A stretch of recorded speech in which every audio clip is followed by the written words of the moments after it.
Welcome to మా ఇంటి రుచులు. ఈరోజు బ్లాగ్ వచ్చేసి గుత్తు వంకాయ చేసే ముందు ప్రాసెస్ ఒకసారి చూపిస్తాను.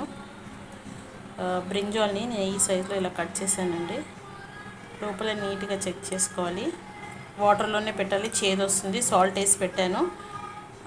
ఈ సైజు బ్రింజాల్ అయితే చాలా బాగుంటుంది, నాకు దొరకలేదు, మిక్స్గా ఉన్నాయి ఇందులో. గుత్తు వంకాయకి ముందుగా పల్లీలు వేయించుకోవాలి. మీకు ఎంత గ్రేవీ కావాలనో దాన్ని బట్టి మనం వేసుకునే ఇంగ్రీడియంట్స్తోనే గ్రేవీ బాగా వస్తుంది. కేజీ బ్రింజాల్కి తీసుకున్న క్వాంటిటీ అండి. మీకు నచ్చితే ఇంకెక్కువ కూడా వేసుకోవచ్చు, గ్రేవీ ఎక్కువ కావాలంటే వేసుకోవచ్చు. పల్లీలు ఫ్రై అయిపోయాయి. ఇప్పుడు ఇందులో నువ్వులు, ఒక కొబ్బరి కుడక తీసుకున్నాను, ఇందులోనే వేసేసి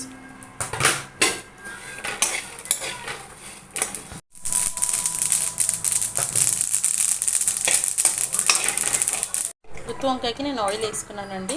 ఇప్పుడు ఇందులో స్పైసెస్. ఆయిల్ హీట్ ఎక్కింది, లవంగాలు, దాల్చిన చెక్క వేసాను. ఇందులో కట్ చేసుకున్న ఆనియన్స్, ఇందాక ఫ్రై చేసుకున్నాయి కొబ్బరి, పల్లీలు, నువ్వులు అన్నీ చల్లారిపోయాయి. ఇప్పుడు దీన్ని మిక్సీ చేసుకుందాము.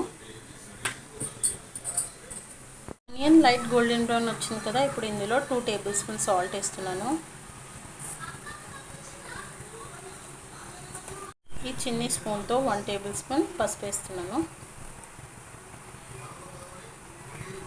2 టేబుల్ స్పూన్ అంతా జింజర్ గార్లిక్ పేస్ట్, 5 నుంచి 6 పచ్చిమిరపకాయలు కాటు పెట్టేసాను. ఇందులో ఇప్పుడు వంకాయలు వేసుకోవాలి. వంకాయలు వేసుకున్న తర్వాత మొత్తం ఇలా ఒకసారి మిక్స్ చేసేసుకోవాలి. ఇది ఆనియన్స్ ఏ కర్రీకైనా ఇలాగే ఫ్రై చేసుకుంటే కర్రీ చాలా టేస్ట్గా వస్తుంది. ఇందులోనే కొత్తిమీర, పుదీనా వేసిన వంకాయలన్నీ ఆయిల్లో ఈ కలర్ వచ్చేంత వరకు ఇలాగే ఫ్రై చేస్తూ ఉండాలి. కొబ్బరి, పల్లీలు, నువ్వులన్నీ మిక్సీ చేసుకున్నాం కదా, ఇందులోనే 2 టేబుల్ స్పూన్ల ధనియాల పౌడర్, కారం పొడి ఇందులోనే వేసుకోవాలి, 3 టేబుల్ స్పూన్స్.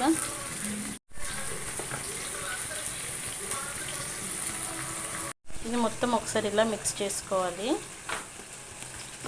ఆనియన్లోనే నేను పసుపు, సాల్ట్ వేసాను. ఇందులో కారం, తగిన గరం మసాలా అన్నీ ఇందులో ఉన్నాయి.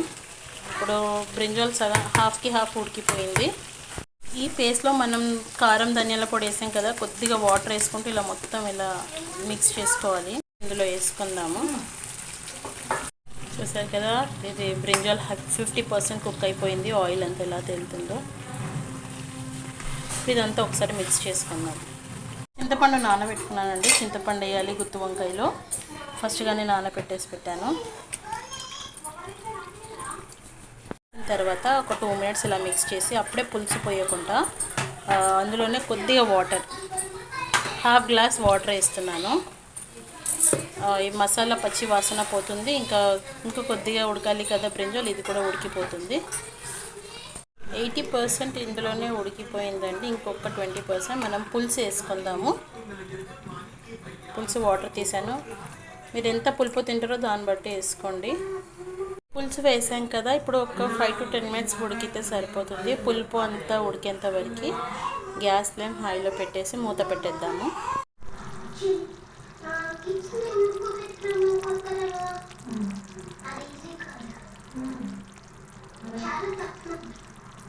కర్రీ అయిపోయిందండి.